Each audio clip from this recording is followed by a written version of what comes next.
it comes down to another very Jewish concept. What has Hashem given us? Choice. We have freedom of choice to believe in Hashem, to not. That's one thing human beings have over anything else on the planet, is we have choice. So ultimately, this is about, in these very dark times, what am I going to choose? Am I choosing the light?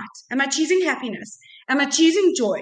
Because me being sad is not going to change anything with the war.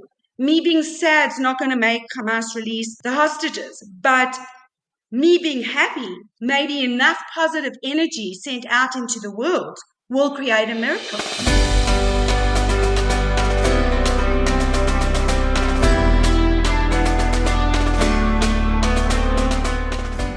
Hey, I'm Esther, and you are listening to On Your Own, the podcast for Jewish girls living away from home. Each week, we bring you an inspiring person or message to help you confidently navigate life on your own so you can achieve real growth and independence and take ownership of this foundational stage of your life. For additional resources, tips, and to stay up to date on future episodes, sign up for the On Your Own newsletter, linked below in the description. Looking forward to spending some time with you today. And now, to this week's episode.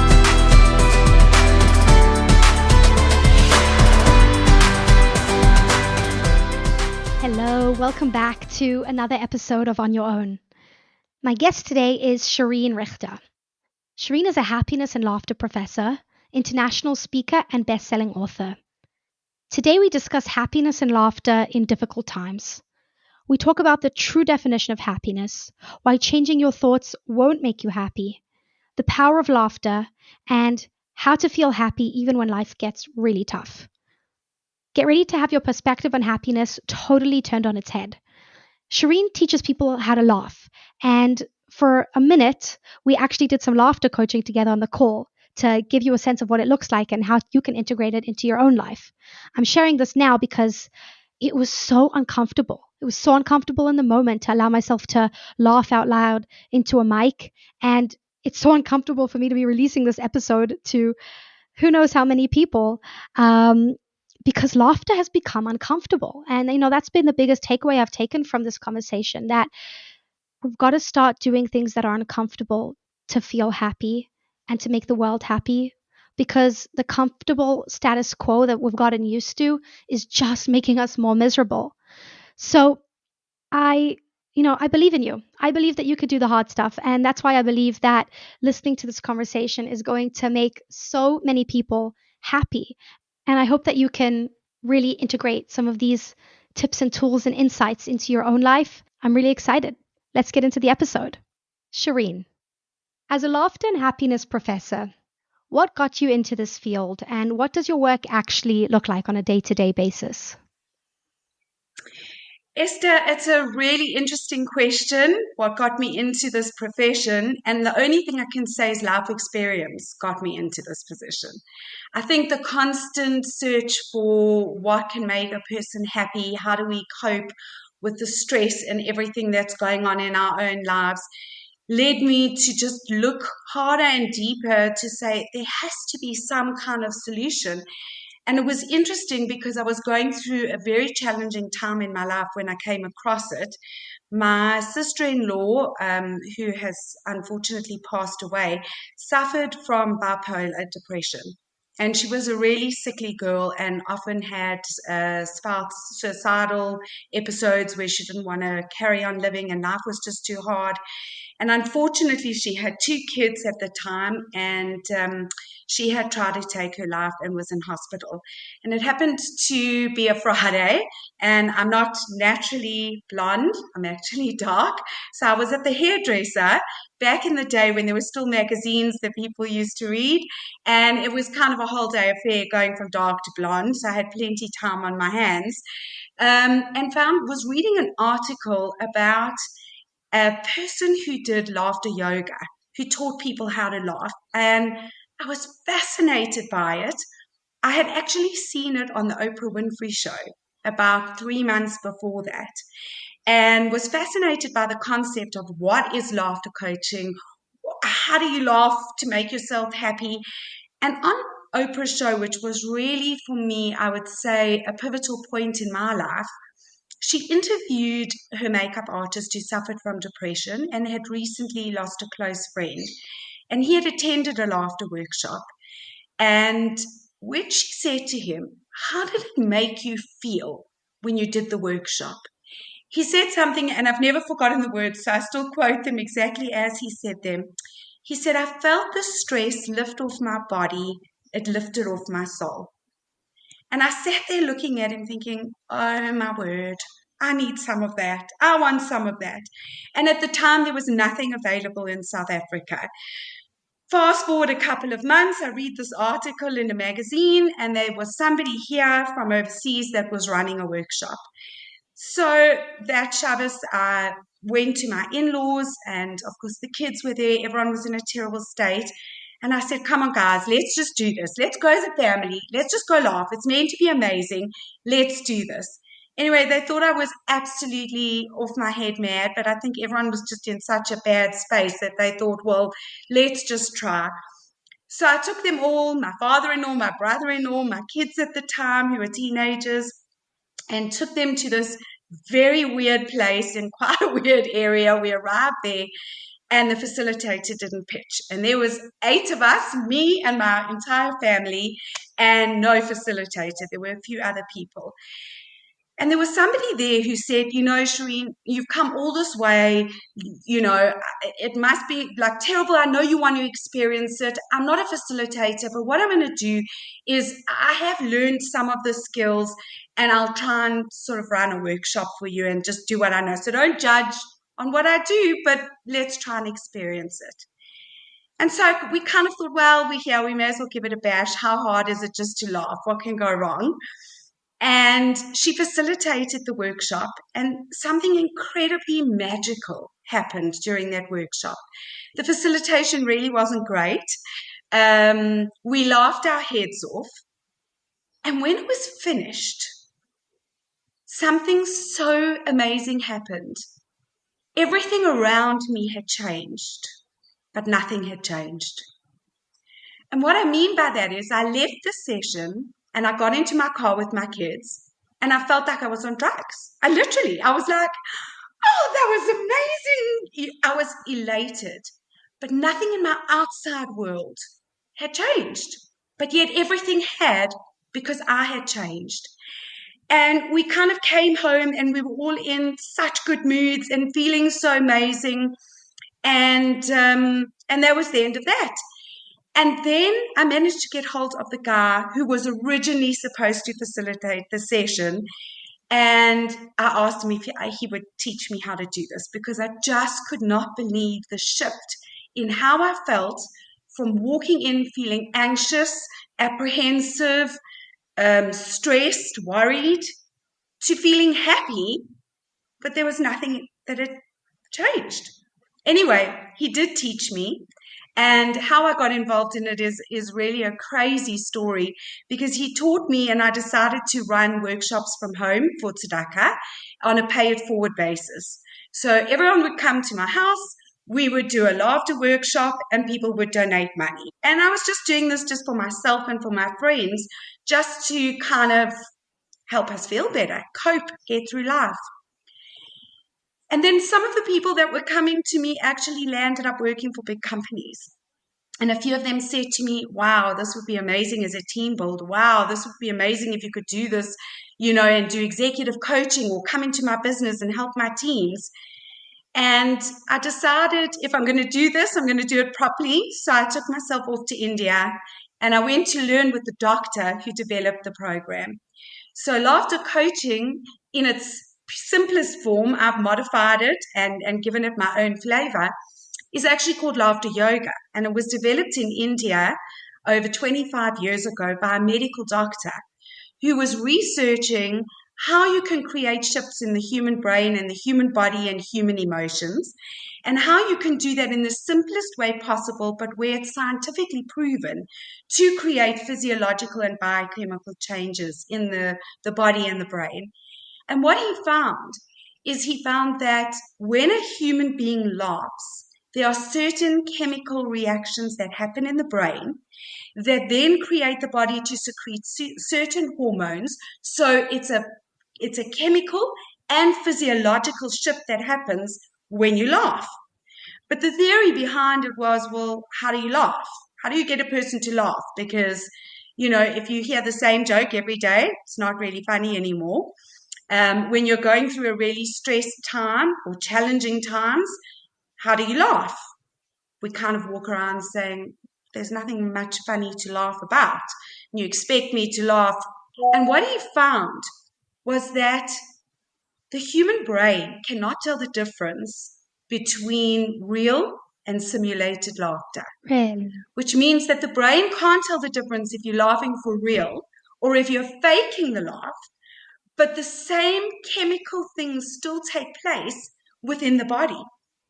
So he then embarked on a journey of doing massive amounts of research where he actually got people to use laughter where they laugh not because of jokes or comedy or because of anything funny at all, but they simply faked it and laughed as loudly and hard as they could in order to get the brain to release chemicals. So that's kind of how I got into it. I then went to India, learned with this doctor, came back, landed up doing a talk for Vodacom and landed up on the front page of Business Day without me kind of even realizing what was happening. And I always say that this journey has been not because of me, but despite me. And I'm seeing it more now, especially with what's happening in the world. The less we laugh, the less happier we are, the darker the world is really becoming. And that's what we are seeing. So laughter was really a gift given to us by Hashem. And it is one of the most powerful gifts that us as human beings possess. And if we learn how to use it in the right way and how to use it effectively every day, we can actually use it to change our lives. So I know that was a long-winded kind of answer to your question, but it kind of explained my journey and why the need. So the need was for me. The intention was never, I'm going to go become a laughter professor. I'm going to become a happiness person. It was out of my own search for happiness, which is still, as we all know, an ongoing journey and an ongoing search. Going into this topic, as you said, in the time we find ourselves in right now, there are many people who might think it's a bit selfish to laugh right now when there are families and people who just are going through such difficult times. And just not only laughter, but in general, what would you say to people who say that pursuing happiness is selfish? Okay, so in order to answer that question effectively, it's a two-part answer. Because the one is we have to look at what is happiness? How do we define happiness? Because happiness is a nice word, but what does it really mean?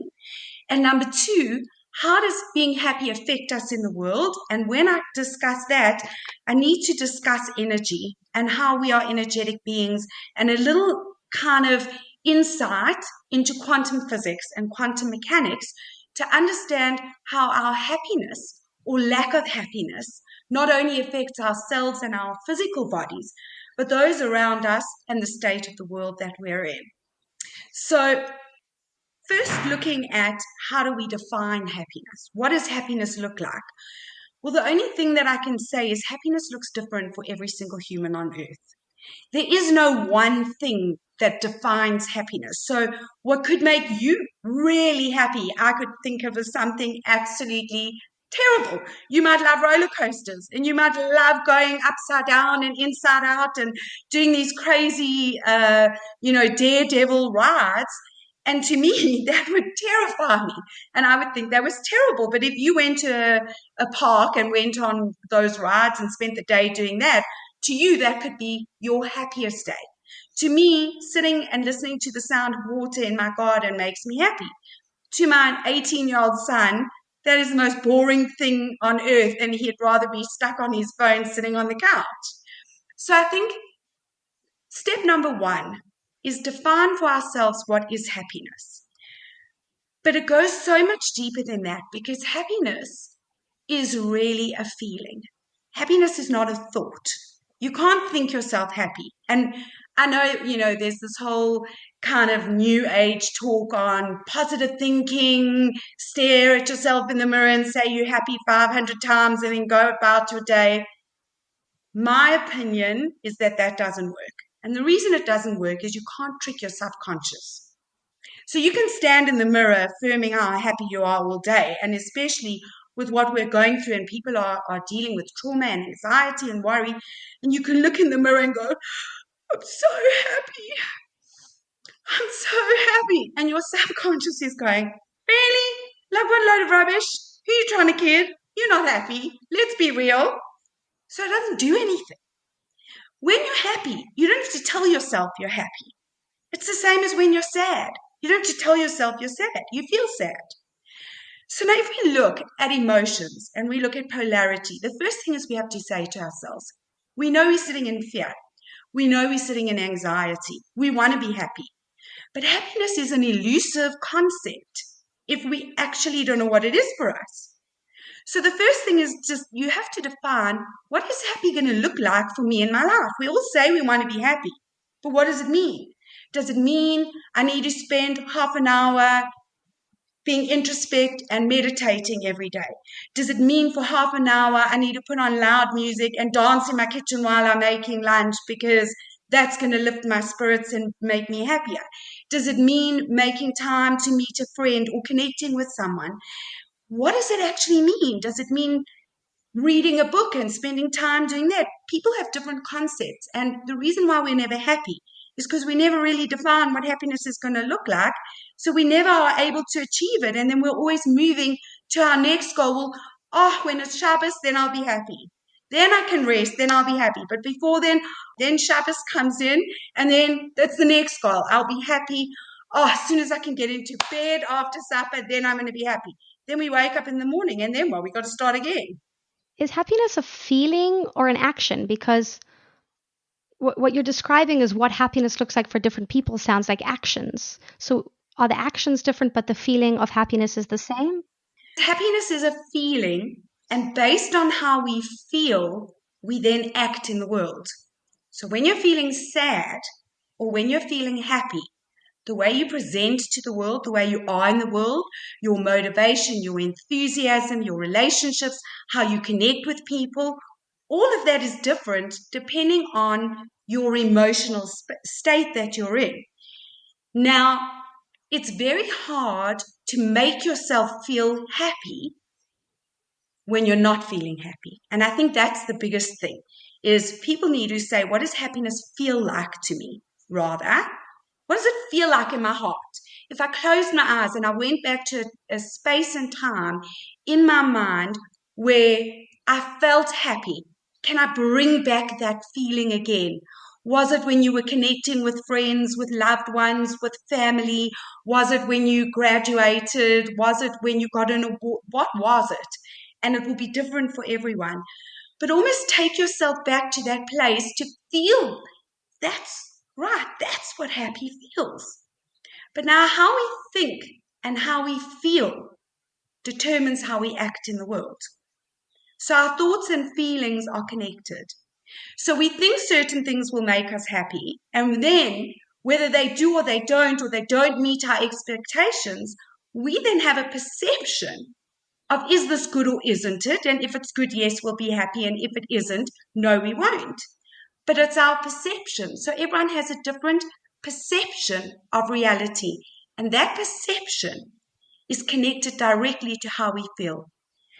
Every time you think a thought, it creates an emotion within you. Now, not to get too Kabbalistic, but if you look at the Sefirot and you look at Chokhmah and Bina, which is wisdom and knowledge, which gives us understanding. Chokhmah is the spark that we get from Hashem. That kind of idea, the imagination that comes from nowhere, or the thought about a problem, or whatever it might be. Bina is then the womb, the feminine energy that takes it and processes that thought.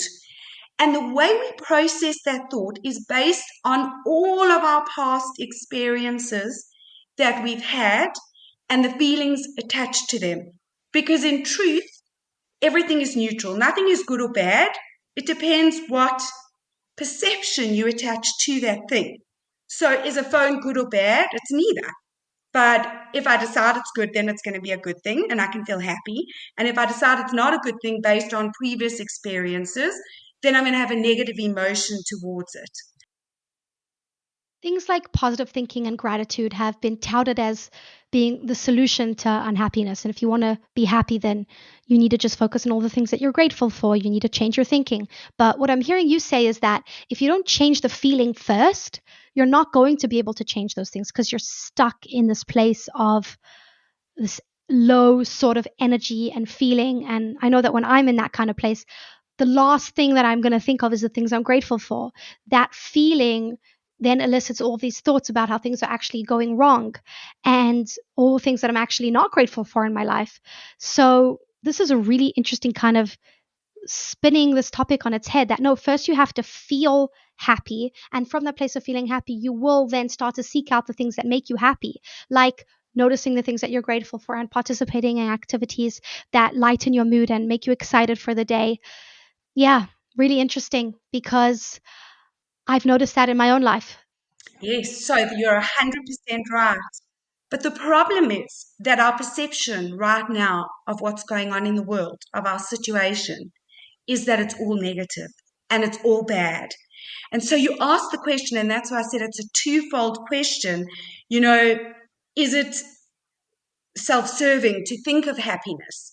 We're living in a time where we're finding or attaching a perception or a belief or a thought to very little positive. And then even when we are, the way that we feel our and a feeling is kind of, if you go into your body, into that heart space, do you feel heavy? Do you feel light? Do you feel elated? Do you feel tired? Do you feel all those kind of things?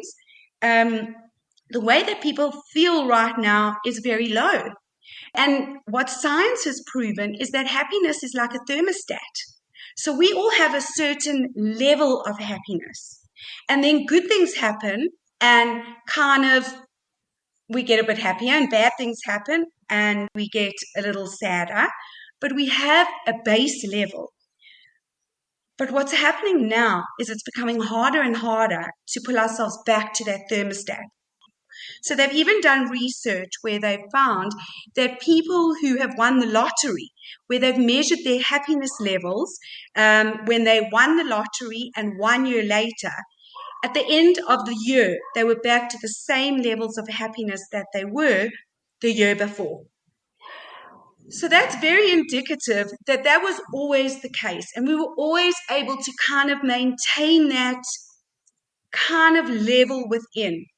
But as times have become more and more difficult and days have become darker, and I'm not only talking about now, I'm talking about COVID, talking about the last couple of years where things have really been bad, our happiness levels, or what we perceive to be good in our lives, has decreased. And so the thermostat has dropped. And it's becoming more and more difficult not only to get to that base level again, but even to get to any levels of real joy and happiness. Because again, and I'm going to say this, and this is the key thing to laughter and creating a space of happiness in your life when you can't find it. Happiness is a feeling. And when you're happy, to me anyway, it's a feeling of I'm okay. I'm okay in the world and things are okay and I can breathe and I can go about my daily life and I can do what I need to do and still have a level of enjoyment. That for me, I think is happiness. But how do you get to that point of happiness when your thoughts are so negative? And that's why I brought in the thoughts, and this is where I'm going to kind of weave it together, is because what we think becomes our perceived reality. That perceived reality directly affects our emotions, and that's how we exist in the world. So, is it selfish to pursue happiness when this is going on in the world? Well, if you don't pursue happiness, what is going to happen? Because we're getting into a downward spiral. I almost visually see this little spiral like this. And the worse things are getting, the more stressed people are becoming, the more anxious people are becoming, the more traumatized people are coming. It's this spiral and this loop that we can't get out of. And what we see today in social media is it keeps us trapped in that anxious, stressed, depressed loop. Because the way social media works is the more of something you watch, the more it brings you. And so if you're watching war in Israel, whether you're on YouTube or wherever it is, you're just going to keep getting more and more and more of that. And the more you watch it, the more your mind's going to go to these crazy thoughts. And then they extend not only to what's going on in the war, but what's going on in my own life and how it's affecting my own life. And this, interestingly enough, what's happening in Israel is a macrocosm of what's going on in each of our lives on a microcosmic level. So what I'm seeing in my with my patients, with my clients, I'm seeing more and more things are erupting in people's private lives, whether it be relationships, people, stepping up, owning their power, unpacking traumas that have been buried for a long time. Because when something's too hard to deal with, you have an argument with someone, you have a fight with someone, something happens at work, in order to keep going, in order to carry on, in order to maintain that thermostatic level, what do? We breathe and we push it somewhere. But it doesn't really go away because everything is energy. Quantum physics says that everything is energy. We are made up of atoms. Every single thing is made up of atoms. What are atoms? Very small science lecture. Yes. Is that an atom is made up of a proton, a neutron, and an electron with empty space in between, and it vibrates. So we are vibrational beings. And what happens is when we are anxious, sad, depressed, tearful, any of those negative emotions, angry, we vibrate at a very low vibrational level. And happiness can't reside there. Yet when we are feeling good, feeling light, feeling happy, our vibrational level starts to rise. Now, that's when we feel like we're functioning, when we're vibrating at a high vibrational level. But as I said to you before, you can't tell your mind, I'm so happy, when you're not, because your mind's not going to believe it. So how do we get our minds to think we're okay, or to change the perspective so that we can live and carry on and keep going? Because that is really the message to all of us, I believe, that is going on right now, is that happiness, true happiness, will never be found outside. It has to come within. You have to go within to get out. When you're constantly looking at the external forces to bring you happiness, whether it's going to be peace, whether it's going to be more money, whether it's going to be a better house to live in, whether it's going to be a holiday, whether it's going to be a new dress, when we're constantly looking outside of ourselves, either what's going to happen is our expectations are not going to be met and we're going to be unhappy, or they're going to be unattainable, or we attain it and then we move on to the next thing because we don't really know what happiness looks like. So we're always looking for the next thing. And I really believe that what's going on now in the world is Hashem is saying to all of us, stop. Stop looking outside. Stop wanting all the other stuff. In fact, if you pursue one thing in the world now, I would say pursuing individual happiness is what is going to save the world. Because when you see the anger and the hatred and the fear that is around at the moment, the more you see it and you buy into it and you join in with it, you make it bigger. What you look at expands. That's quantum physics, quantum mechanics. The more you look at something, the more it grows. The more you give it attention, the more it manifests. So the more we are giving attention to negativity, to these low vibrational energies, to feeling bad, the more we wake up every day feeling worse, feeling traumatized, and now we get in a loop. How do we get out of it? Well, there is no way to get out of it because everything around you is just this negative, low vibrational energy that's pulling you down. And the only way to do that is to change the way you feel. So now here's the question. How do you change the way you feel? when everything around you feels like it's crashing, right? That's the question. We've got all this stress around us. You speak to your friends, you speak to somebody, you speak to a family member, and you kind of want to have a happy chat, and it's a little bit happy, and then it turns. And then you still are left feeling, does anyone know what I'm going through? How do I deal with but I've got to put on a brave face. So you can't trick Hashem. You can't trick yourself. You can't put on a brave face and pretend, because it's not going to work. And this is a time for MS. This is a time for truth. So what I found to be quite remarkable is that the use of laughter is actually the miracle gift given to us by Hashem. And I'm going to explain to you how. If you look at the human body, the way it's been designed, the way Hashem made us, everything is created in perfection. We have eyes for a reason, nose for a reason, mouth, lungs, kidneys, heart, ears. It's all for a reason. Nothing was given to us by accident. And then you ask the question, okay, so do we use our eyes and ears and nose and mouth every day? Do we? Of course we do. Yes. Do we use our heart and our liver and our kidneys every day? Yes. Yep. Do we use it when we're in the mood? No. Do we use them when we feel like it? No. We need it in order for us to survive in this world, right? So now let's look at a baby. Every single baby on the planet, doesn't matter where they live, doesn't matter what color they are, doesn't matter what religion they are.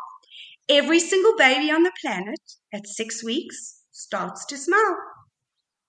At 2 or 3 months, what do? They start to giggle. Do you know that they've done research where they've proven that deaf babies smile and laugh? Blind babies smile and laugh.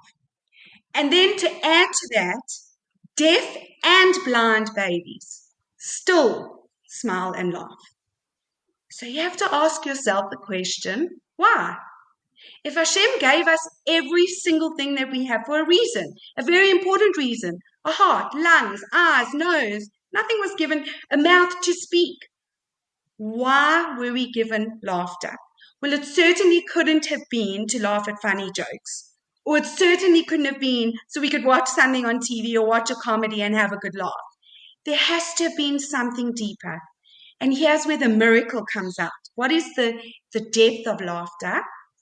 So laughter is the only thing that a human being has that has the ability to 100% reverse the effects of stress on the human body. How's that? That's pretty big. So here's what happens from a physiological and biochemical point of view. When we laugh, the brain registers that we're laughing, and a few things happen. But the most important thing that happens is that the brain registers that we're laughing and releases hormones.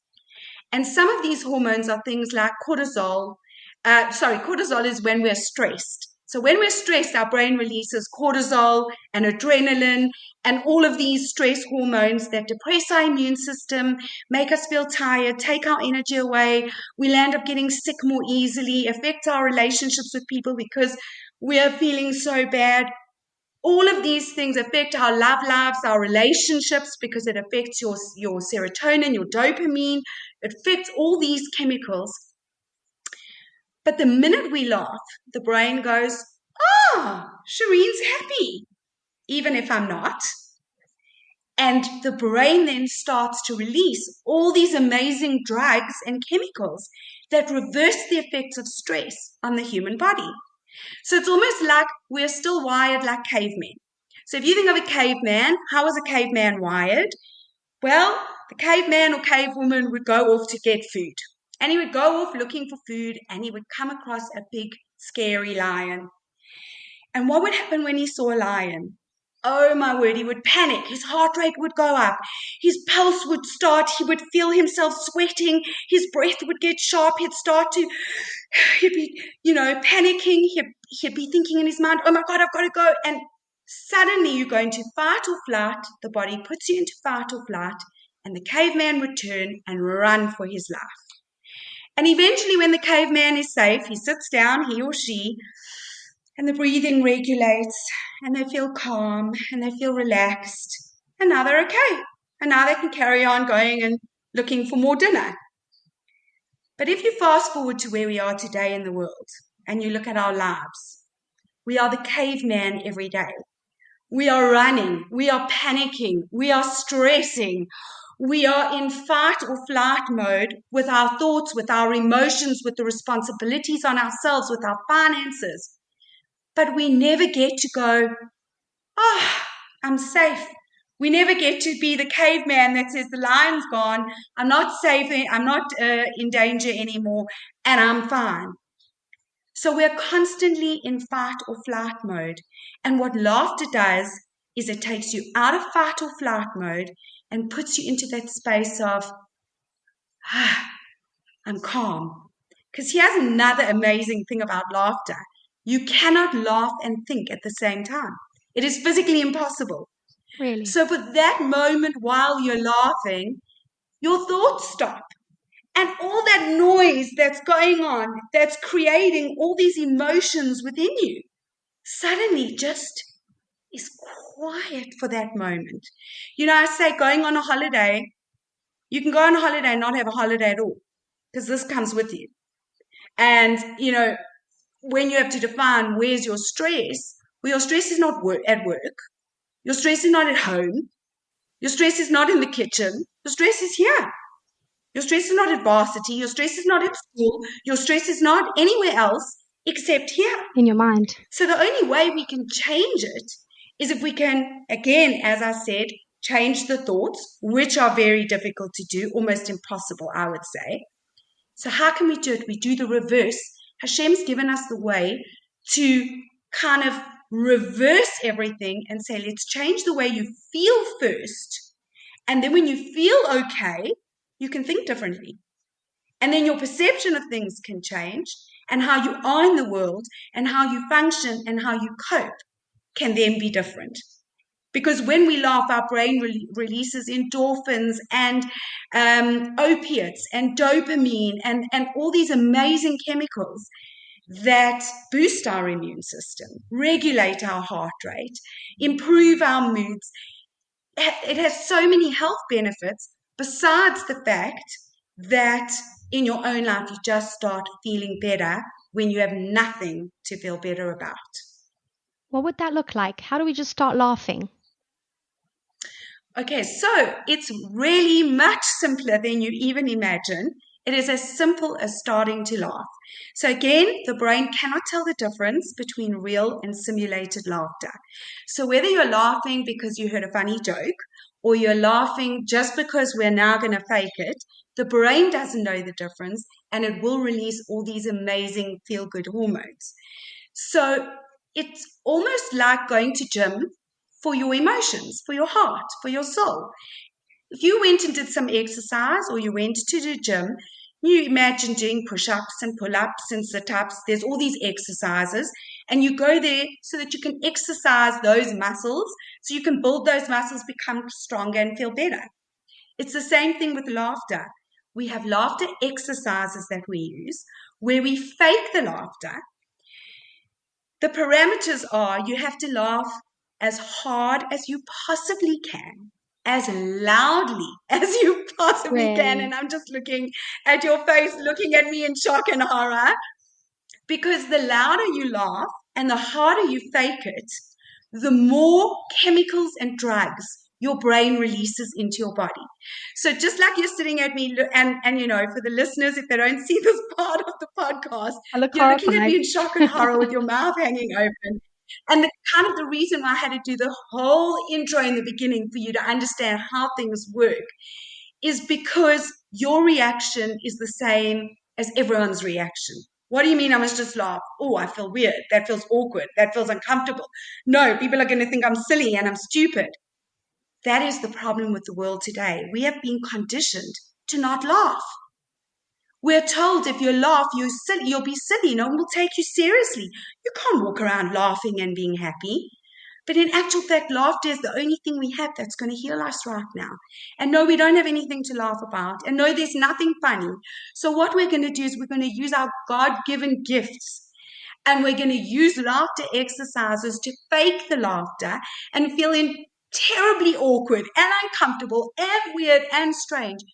But the amazing thing about this gift from Hashem is the minute you do it, it literally transforms the way you feel, and it is like magic. It is instantaneous. So the minute you start laughing, your energy changes. It's just like, how did that happen? So what I do when I do these workshops is I say to someone, I want you to actually, on a scale of 0 to 10, how are you feeling? What's your happiness level? What's your stress level? But more importantly, if you had to say, how happy am I feeling right now? Is it a 0, which is really stressed, depressed? I mean, you could even go minus if you're really feeling bad and want to give yourself a measure. 10 being super happy, but remember, you can never be happy enough. So even if you are a 10, which I would love to meet anyone who listens to this that's a 10, because I'm sure I could learn so much from them. But even if you are a 10, you can always be an 11 or a 12. You can never have enough happy. So basically, we use the exercises, and we have mirror neurons in our brains as human beings. Hashem has designed the human brain that we mirror one another's emotions. So when you're around a sad person, they can draw your energy down and you can start to feel really sad.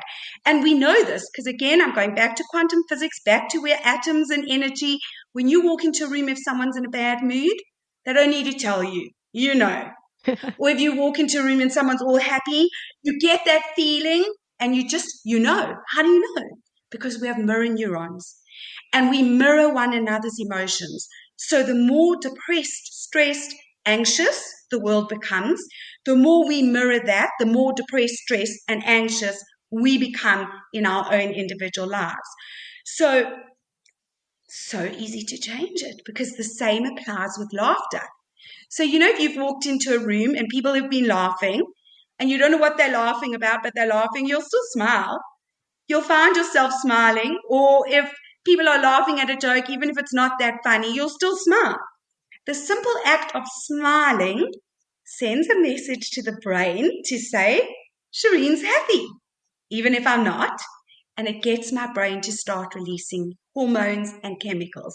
So they did tests with Harvard professors. Harvard professors did tests with big executives, and it was called the pencil test, where they actually made executives take a pencil and put it in their mouths to create a smile-like shape on their mouth, because people wouldn't even smile. And then they tested their performance and ability after doing that. And the results were astounding. They found that children who laughed scored 20% higher in mental arithmetic and exams in school. They found that children who laugh, or people that laugh and do this more regularly, it reduces bullying, because it's very hard to laugh with someone. And again, we have mirror neurons, so you're laughing with someone. When you laugh, you're connecting in heart space, and then go be mean to them or bully them. So I really believe, and Esther, I kind of think that your podcast couldn't have come at a better time, where the world is searching for answers. Hashem has given us the biggest answer. We're all looking out there. Who's going to save us? What do we need to do to save ourselves? What is it? We have it. It is the gift of laughter. And I'd like to try it with you and show you a couple of exercises that the listeners can try and do, just so that you can understand and see really how profound it is and how important it is for people to be laughing in their lives every single day. And the more the war goes on and the more terror rages, the more we need to be laughing, because that is our miracle drug. When we can change and get out of the vortex, that's when all this magnificence can happen. That's when, when you're in a happy, positive space, that's when we're creative. That's when we can do things. When we're in a downward spiral of negativity, you just don't want to do anything. And then hate attracts more hate, and negativity draws on more negativity. So it's almost become essential for our survival now, as much as our heart and lungs and liver and kidney and eyes and ears. As much as we use that, we really need in these times to tap into laughter and to use this God-given ability and gift to bring happiness and change the way we feel. Your happiness is infectious over Zoom, over the computer, which is just, I'm like feeling so just happy from this conversation so far. So let's see how laughter can take me up a notch. What would I need to do to laugh? Okay, right. So it's very simple. You just need to laugh. And it's so uncomfortable for people. Why? Why is it so uncomfortable to laugh? So I'll tell you what's happened. Conditioning. It's part of the whole conditioning, and it's why depression is the biggest disease in the world. And they're saying that the next pandemic is going to be mental wellness.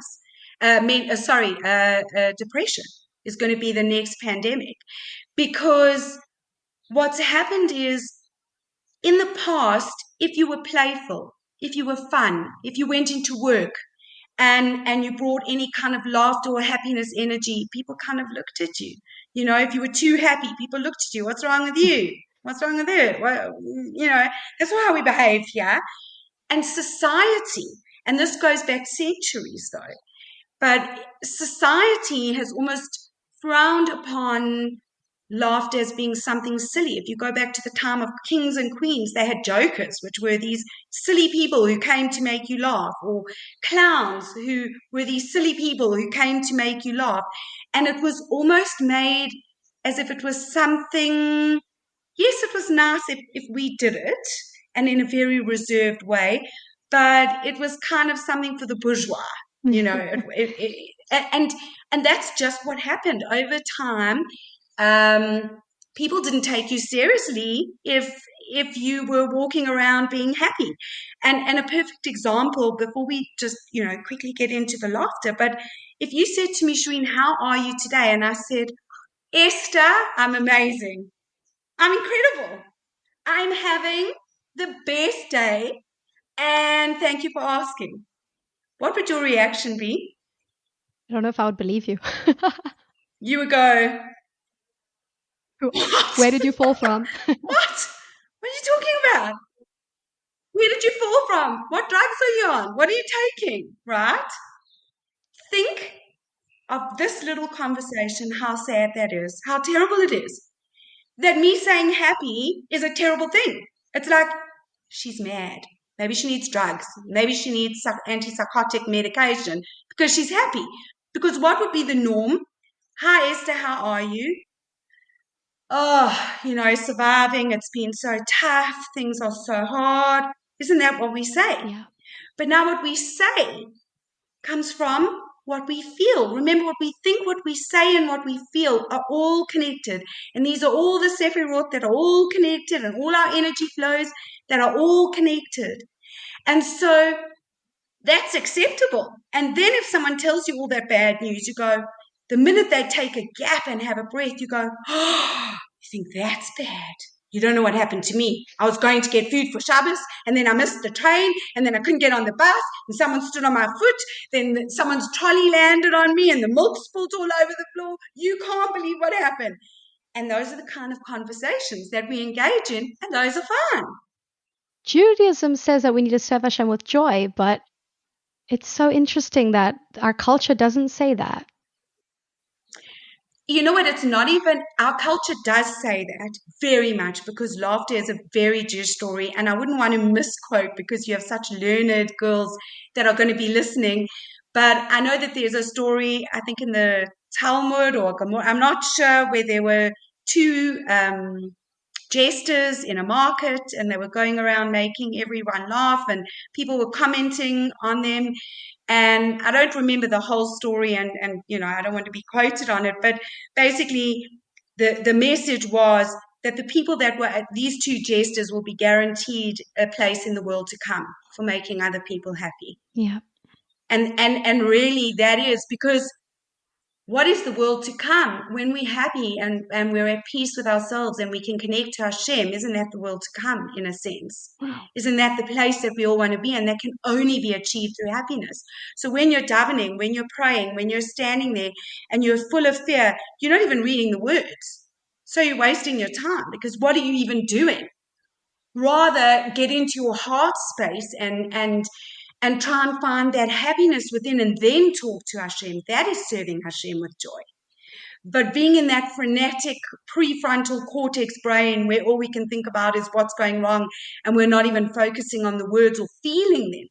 Hashem intended us to feel our davening. And I think that that's become, something that now in these trying times, people are feeling it, but they're feeling it through trauma. This is a way to feel it through joy. And this is the way we can heal ourselves. And this is the way we can heal the world. And it needs to be us. We are light unto the nations. And it's very much a Jewish thing to be positive. Am Israel Chai, we're all about life. If you ask anyone, what is a Jew about? We're about life. We're about saving lives. We're at a time where each one of us needs to wake up and go, we need to save our own lives. And we need to do that by bringing in happiness and making ourselves feel okay in this world and shine that light onto others. And you are seeing it. You're seeing amazing things happening in Israel at the moment and around the world, and generosity and all of that. But still, people's emotions are in a really, really bad place. And looking at what's only going to happen in the future, in the next foreseeable future, it's not going to get very happy anytime soon. And so we need to make ourselves find that happiness. And it is really as simple as just laughing. So I'm going to share with you, there are 3 rules. Okay. The one is you've got to fake it till you make it. So you've got to laugh as hard as you possibly can, no matter how stupid you might think it is, no matter how awkward you feel. You've got to keep in your mind this. I'm doing this to unlock this amazing pharmacy of chemicals so that I can feel good. You want to know the answer for feeling good? Here's the answer, but you've got to do it. Okay. And that's the next step. So we laugh as loud and hard as we can. Secondly, if you're doing it with someone else, it's really important to make eye contact, because we have mirror neurons. So we mirror one another's emotions. So I might start laughing and you'll hear my laughter and there'll be nothing funny to laugh about, but just at my laugh, you will start laughing, because that is really how simple it is. You know that certain laugh, the way people laugh is really funny. People snort, they grunt. Yep. I had to teach myself literally to laugh because I was a silent laugher. So I would start laughing and go, when I get so hysterical and no sound came out. We can't be a laughter professor and not have sound coming out when you laugh. So, we all laugh in different ways, and that laughter brings about laughter. So we have those 2 rules. Then the next thing is we just do these silly little exercises. Think of them as, push-ups, pull-ups, lunges, stretches, whatever you want to call them. And you literally just laugh. Your listeners can do it with a friend. You don't have to do it on a video camera, but you can have laughter buddies. So I had a friend, and at one stage we were both going through something. And literally I was in Pick n Pay, which is a supermarket, the one day, and she called me and she said, hello. And she just burst out laughing. And I knew she had phoned for me to help her, and I was paying, and I just burst out laughing. Felt so silly, felt so stupid. What landed up happening was the person behind me started giggling. The woman at the checkout counter was giggling, and I was just going, sorry. And I, just kind of laughing. And it works. So this is how we can do it. This is how we can spread happiness and change our lives and the way that we feel. So I'll give you a simple example, which is called cell phone laughter. Now remember, we're faking the laugh. Okay. We're going to pretend that we are having the funniest conversation we've actually ever had. And I've told you the most hilarious joke you've ever heard. Now remember, we're acting this. This is all just an act. But the brain cannot tell the difference. So I'm going to take my phone. You can take your pretend cell phone, and we have to do this together. So I'm throwing you in, Esther. Okay. On the count of three, we're going to start giggling. And then we're just going to make the giggle a little bit louder and a little bit louder. And we're going to look at each other on the screen. And then hopefully what will happen is either you'll hear me laughing and start laughing for real, or I'll hear you laughing and start laughing for real. But even if we both just fake it for 30 seconds or 40 seconds, doesn't matter. And then I want you to tell me how you feel afterwards. So for the listeners, if you don't mind, can you rate your happiness? So just give it a number for me so we can see, did it shift after we've done this little 20-second exercise? Okay, I wrote down my number. Let's do it. Okay, right. Now what we're going to do is we're going to put our phone to our ears. We don't even have to say hello in this conversation because it's a pretend one. And we're just going to start giggling. So I want you to start giggling with me.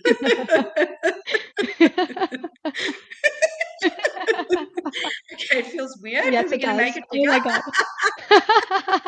And now we're going to make it really loud.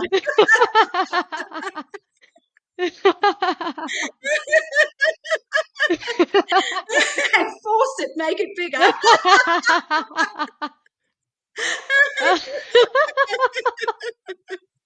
I'm actually laughing.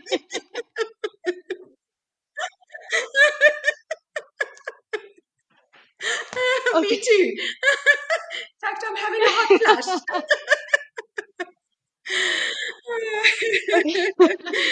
Thank you. You don't know how much I needed that laugh today. That was the most uncomfortable and yet, wow, that was the most uncomfortable thing I've done in a while, which is so interesting. I didn't expect for it to be so uncomfortable. And yet, I feel amazing. Wow.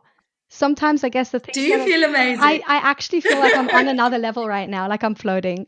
Oh my gosh. I actually started laughing for real. And the truth is that we only did this for 20 seconds. I don't think we Wow. were even laughing for more than 20 seconds. So now imagine if you do this for 2 or 3 minutes every single day. What would be the optimum amount of time every day? Okay, so what's the most amount of happiness you would like in your life? Oh, wow. Okay. The more the better. The more the better. The more the better. Okay. You know what? It's such a positive thing, and it helps so much that the more you do it, the more comfortable you become doing it. It's the same as anything. I'm sure, starting a podcast feels a little bit uncomfortable in the beginning. Especially laughing my head off into it. Exactly. Yeah, exactly. For me, it's a million things that happen in my life every day where I feel like I'm being pushed and doing things that are uncomfortable. But just think about, if we sum up everything I've said, the most profound thing I can say out of this conversation is what you said. It felt really uncomfortable, but it was amazing. Yeah. Why? That is why we're in the Yeah. state that we're in, because laughter's become uncomfortable for us, and crime's Mhm. become normal, and being depressed has become normal, and being sad is such a normal emotion we don't even take notice of it. We just know we're feeling stressed or down or anxious, But the laughter, the more you do it, it's like a muscle. So it's the same as if you're doing sit-ups. You do the sit-ups, and in the beginning you can only do 10, and then you can do 20, and then maybe you can do a little bit more, and then suddenly you can start doing core exercises, and you can start building those muscles. The same thing happens. The more you laugh, the more comfortable you become doing it. And especially in these times, people say, well, there's a war going on, there's hostages, people are dying. How do you expect me to laugh? So my answer to that is you've got 2 ways to cope. 2 ways. That's it. You can cry or you can laugh. What do you want to do? What's going to be the best for you in your life? Is crying going to help? Yes, I'm not saying there's not a space and a time for us to cry. And yes, that's a human emotion and it's important and you can't suppress those emotions. But what we're doing is kind of in our hearts, we're walking around crying all the time. Wow. And so it comes down to another very Jewish concept. What has Hashem given us? Choice, right? We have freedom of choice to believe in Hashem, to not. That's one thing human beings have over anything else on the planet, is we have choice. So ultimately, this is about, in these very dark times, what am I going to choose? Am I choosing the light? Am I choosing happiness? Am I choosing joy? Because me being sad is not going to change anything with the war.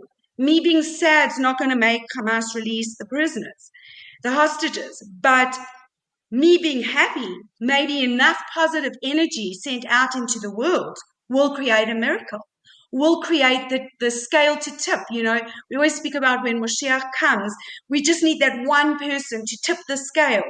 So if you look at what a scale is, if you look at that old-fashioned scale where you weigh it with weights, everything is in duality and everything is polarity and everything is opposites. We have good and bad, happy and sad, thin and fat, rich and poor. It's all opposites. What is the opposite of fear? It's happiness. Where is fear right now? There. Where is happiness? Down there. Something has to be done to shift this fear, because what's happening is this fear is just spiraling. And it's getting worse and it's growing. And the more we buy into this fear, the more we wake up every day and turn on the news and look at what's going on, and it seems to just be getting worse and worse and worse. We have to stop. And we have to say, okay, this is the scale now. This is Hashem's scale. Fear, happiness. The only way to change that is we've got to start doing that. Mm-hmm. How can we do it? Well, my outside world, there's nothing that I can do in my outside world that's going to change that. It has to come from within for it to be real. Because what I've realized and what I've learned is that you can't trick yourself and you can't trick Hashem. So you can say you're happy the whole day, but if you're not happy, you're not happy. But you can change the way you feel by using this powerful, insane, magical, mystical, miracle, fun gift. And it's so easy to do. Just smile, just laugh. Wow. Even just going it makes you laugh, changes the energy. And laughter is even used as pain management. So when I was training with the doctor who developed it, he said that some people use laughter as a mechanism to release so many endorphins that it gets rid of pain. Wow. And when I was doing my program, one of my laughter buddies actually fell and broke her leg. And there were no anesthetics, and she was in a state, and they had to move a bone and reset her, put her leg in a cast. And really, you could see the pain was excruciating. And all we did was a whole group of us, because we were there to learn this. And it was just that she happened to be Hashem sent a teacher while we were there. And we really just laughed her into a euphoric state that she almost didn't feel the pain. And that's how powerful laughter can be. So my kind of message and blessing and prayer to everyone here is that you need to go out into the world and become a smile millionaire. Because right now, that is what the world needs. That is what we need. That is what the heart and soul of everyone on this planet needs, is we need more laughter. And so I want to just say to everyone listening, happiness is not something that you have to be in the mood for. Happiness is a way of life, and it's a responsibility. And life is really tough right now. We've got to choose happy every day, every moment. And that's what we do have. Hashem's given us two things, choice and laughter. You're going to choose how you want to live your life. Choose happy. Choose happy. Shareen, thank you so much. Thank you for this amazing lesson and message, and for uplifting my day. Baruch Hashem. Thank you so much. Thank you for listening to this week's episode of On Your Own. If you like this episode or think it will be useful to someone else, please leave us a review wherever you listen to podcasts. I would love to connect with you. If you've got any questions, feedback, or ideas for future episodes, you can email me at onyourownpodcast@gmail.com. See you next week. And in the meantime, happy adulting.